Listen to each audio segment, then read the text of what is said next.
Many universal themes have been established throughout history and are interpreted differently throughout the world. These universal themes are displayed throughout literature and art and have long-lasting effects on every generation since their creation. One such universal theme present in modern works of literature is the theme of isolation. Isolation between characters creates burdens among the characters and causes problems that could be fixed by working or thinking together. One author that has utilized the theme of isolation in his characters is William Faulkner. William Faulkner wrote the classic novel As I Lay Dying with the writing style of stream of conscience, which allows the reader to see into each character's thoughts.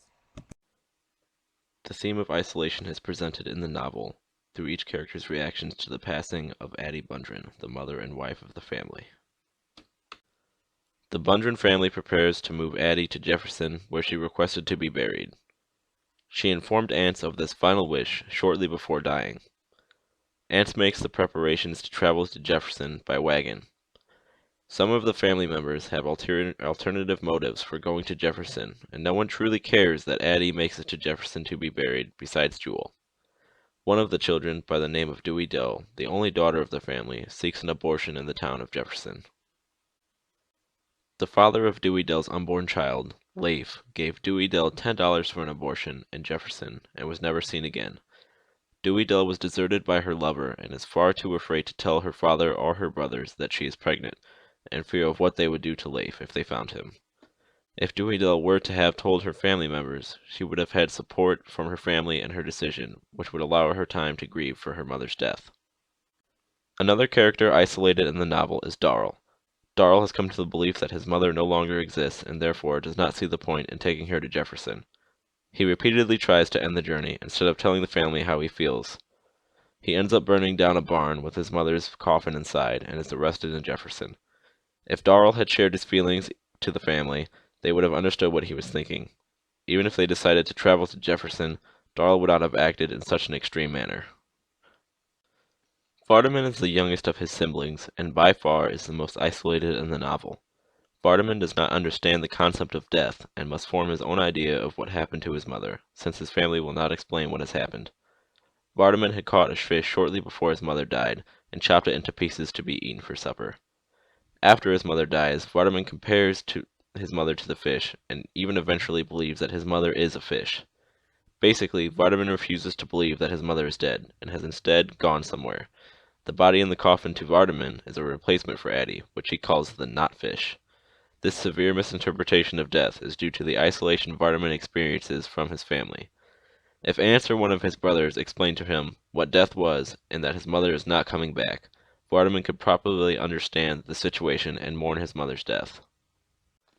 Similar effects of isolation take place in the novel Harry Potter and the Goblet of Fire, written by author J.K. Rowling. In the novel, Harry is entered into a contest called the Triwizard Tournament. Basically, 3 wizards are chosen to complete a series of extremely difficult tasks, and therefore must be 17 years of age to enter. Harry is only 14 in the novel, so someone must have entered his name into the goblet. Upon being chosen as the 4th wizard, everyone in the school believes Harry is a cheater, and wonder how he was chosen. He does not want to participate, but by the rules of the contest he is forced to.